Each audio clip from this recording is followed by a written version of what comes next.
اس دنیا میں کوئی ایسی جگہ نہیں جو خانہ کعبہ کی طرح مقدس اور مرکزی حیثیت رکھتی ہو۔ یہ مقام سعودی عرب میں وادی حجاز میں واقع ہے۔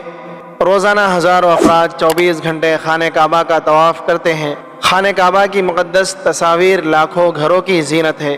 کروڑوں مسلمان اس مقام کو اپنا قبلہ تسلیم کرتے ہوئے اس کی جانب رخ کر کے 5 وقت کی نماز ادا کرتے ہیں۔ یہاں ہم خانہ کعبہ کے متعلق چند ایسے حقائق پیش کریں گے جن سے بہت کم لوگ واقف ہیں۔ نمبر 1، خانہ کعبہ کئی مرتبہ تعمیر ہو چکا ہے۔ دوستو، خانہ کعبہ جس طرح آج ہمیں نظر آتا ہے یہ ویسا نہیں ہے جو حضرت ابراہیم علیہ السلام اور حضرت اسماعیل علیہ السلام کے دور میں تعمیر ہوا تھا۔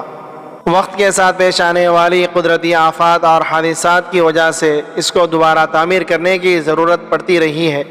بے شک ہم سب جانتے ہیں کہ خانہ کعبہ کی دوبارہ تعمیر کا ایک بہت بڑا حصہ نبی کریم صلی اللہ علیہ وآلہ وسلم کی زندگی میں نبوت ملنے سے پہلے ممکن ہو چکا تھا۔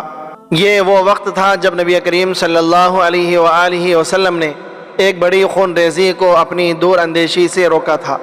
ایک بڑے کپڑے میں حجر اسود کو رکھ کر ہر قبیلے کے سردار سے اٹھوایا تھا۔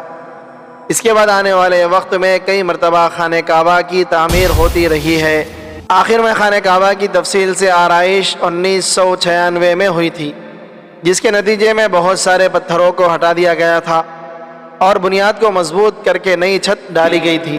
یہ اب تک کی آخری بڑی تعمیر ہے اور اب خانہ کعبہ کی عمارت کو پہلے سے کہیں زیادہ محفوظ تصور کیا جاتا ہے۔ نمبر 2، خانہ کعبہ کے 2 دروازے اور 1 کھڑکی ہوا کرتی تھی۔ پیارے دوستوں، دوبارہ تعمیر کیے جانے سے پہلے خانہ کعبہ کا 1 دروازہ اندر داخل ہونے کے لیے اور 1 دروازہ باہر جانے کے لیے استعمال ہوتا تھا۔ ایک زمانے تک خانہ کعبہ میں 1 کھڑکی ہوا کرتی تھی۔ خانہ کعبہ کی جو شکل آج موجود ہے اس میں صرف دروازہ موجود ہے، لیکن کھڑکی اب ختم ہو چکی ہے۔ نمبر 3، خانہ کعبہ کے مختلف رنگ۔ ہم لوگوں نے خانہ کعبہ کو ہمیشہ کالے رنگ اور سونے کے دھاگوں میں ہی دیکھا ہے۔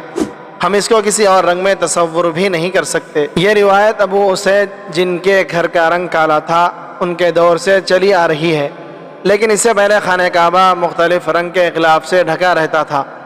ان رنگوں میں ہرا، لال اور سفید رنگ بھی شامل ہے۔ نمبر 4، خانہ کعبہ کی چابیاں ایک خاندان کی تحویل میں ہیں۔ فتح مکہ کے وقت نبی کریم صلی اللہ علیہ وآلہ وسلم کو خانہ کعبہ کی چابیاں دی گئی تھی، لیکن بجائے اس کے کہ آپ صلی اللہ علیہ وآلہ وسلم یہ چابیاں اپنے پاس رکھتے، آپ صلی اللہ علیہ وآلہ وسلم نے یہ چابیاں بنی شائبہ خاندان کے عثمان بن طلحہ کو واپس کر دی۔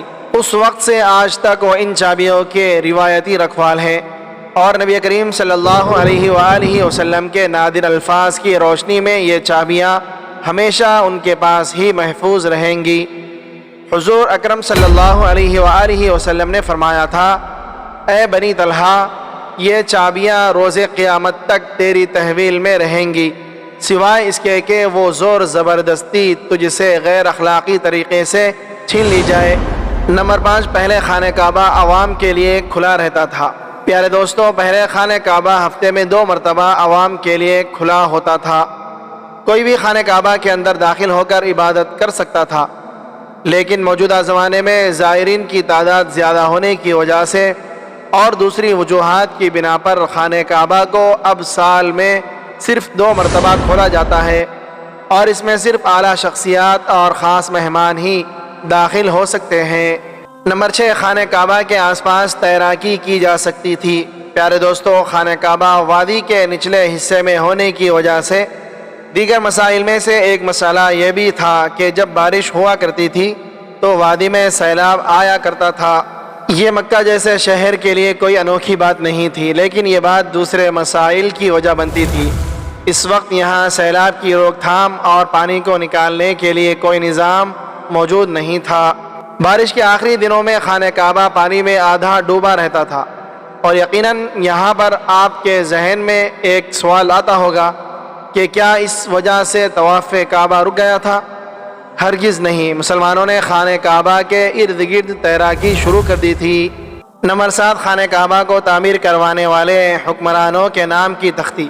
کئی سال تک بہت لوگ اندازہ لگاتے رہے کہ خانہ کعبہ اندر سے کیسا نظر آتا ہے، خوش نصیب ہے وہ لوگ جن کو خانہ کعبہ کے اندر داخل ہونے کی سعادت ملی ہے، اور ایک خوش نصیب وہ ہیں جن کو تصویر بنانے کا موقع ملا ہے، اور لاکھوں لوگوں نے یہ تصویریں انٹرنیٹ پر آن لائن دیکھی ہے۔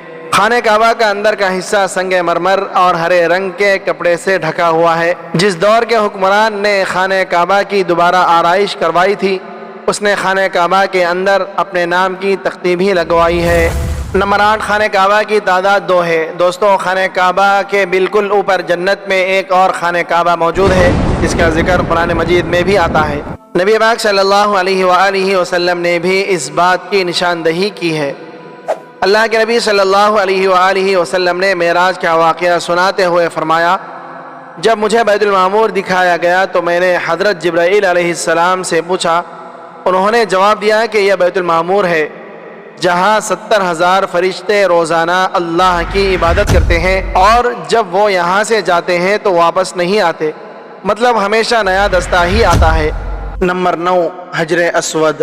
پیارے دوستوں، کیا آپ نے کبھی اس بات پر غور کیا ہے کہ حجر اسود چاندی کے سانچے میں کیوں گرا رہتا ہے؟ کچھ لوگوں کا خیال ہے کہ حجر اسود امایات کی فوج کے ہاتھوں مارے گئے پتھر لگنے کی وجہ سے ٹوٹ گیا تھا جب وہ مکہ پر قابض تھے، جبکہ یہ پتھر عبداللہ بن زبیر کی ملکیت میں تھا۔ کچھ ذرائع کے مطابق حجر اسود بحرین سے تعلق رکھنے والے اسماعیلی گروپ ٹکماٹینز کے ہاتھوں ٹوٹ گیا تھا۔ ان لوگوں کا یہ خیال تھا کہ حج مبارک ایک توہین پرستی کا عمل ہے۔ اپنی بات کو سچ ثابت کرنے کے لیے ان لوگوں نے 10,000 حاجیوں کو مار کر ان کی باقیات کو آب زمزم کے کنویں میں پھینک دیا تھا۔